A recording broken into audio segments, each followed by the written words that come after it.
Скъпи съграждани, казвам се Сали Табаков и съм водач на листата за местни избори 2023 година за общински съветници. По професия съм юрист, но развивам успешен бизнес от 30 години. Мисля, че с опита, който притежавам, ще допринеса за по-доброто управление на община Варна.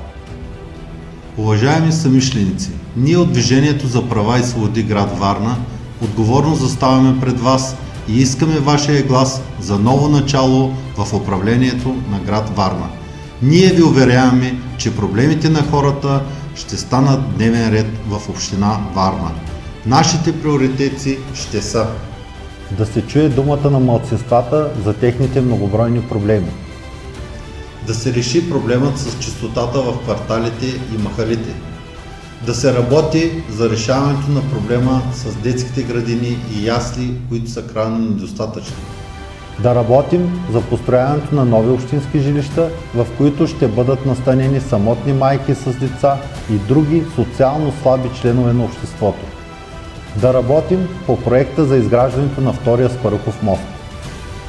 Ще се борим за въвеждането на електронна община. Това за нас ще бъде задача номер 1. Ще работим за включване на Варна в мрежата на високотехнологичните долини. Ще работим за създаването на нова индустриална зона. Ще работим за изграждане на 100 нови зарядни станции за електромобили. Уважаеми съграждани, призоваваме ви да гласувате за ДПС с номер 57 на 29 октомври 2023 година за общински съветници.